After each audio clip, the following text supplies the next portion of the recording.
What's up, guys? Welcome back to another one of our videos where we're going to help you become a fitter, stronger, and just all around more athletic footballer out on the pitch. Triformance Sports Training. Today we'll be taking a look at the force velocity curve. That's what I have behind me here. We're going to talk about what it is and how and why you should be utilizing it in the gym. And we'll be doing this in the simplest form so you guys can understand it, because then you're going to be able to actually apply it. So by just looking at the graph, here we have our two axes and we have our force and our velocity.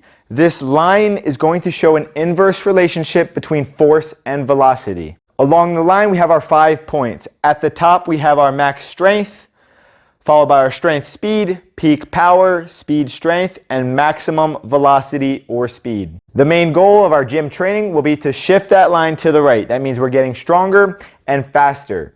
And the best way to do this is to train all parts of the force velocity curve. Now, if you have access to a qualified trainer like us or somebody in your area, they're most likely going to assess you and see what your weak points are.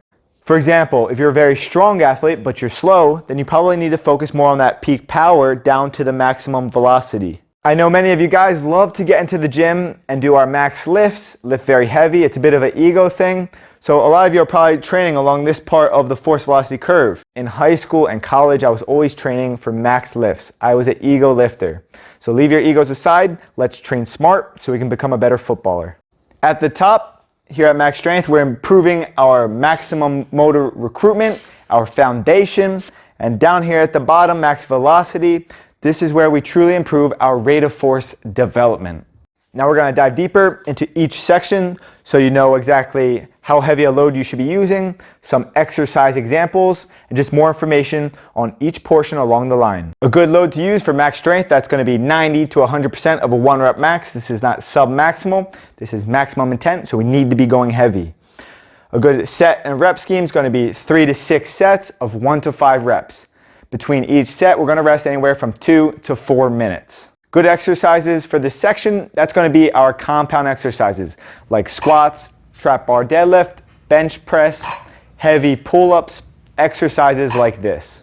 Next up, we have our strength speed. So this falls between max strength and peak power. So the load is going to be a bit lighter. We're going to work with 80 to 90% of a 1 rep max. Moving along the curve, we have our peak power. Here we'll be utilizing 30 to 80% of our 1 rep max. And a good set to rep scheme is going to be 3 to 6 sets of 1 to 5 reps with plenty of rest in between each set. Our favorite exercises to include here will be our loaded single and double-legged jumps. Just to reiterate, here we want to focus on producing maximum force in as short as time possible. Following peak power, we have our speed strength. Here we utilize 30% to 50% of our 1 rep max, and a good set to rep range is going to be 3 to 6 sets of 3 to 6 reps. So here we're doing the exercises very fastly. This is our dynamic effort section. You might feel a bit goofy in the gym training like this, but trust me, this is how we actually translate that strength into max velocity. Lastly, we have our max velocity. Here we'll be utilizing under 30% of a 1 rep max. A good set to rep range, it's going to be 3 to 6 sets of 1 to 5 reps. And the best exercise that you can do for this section, it's going to be sprinting.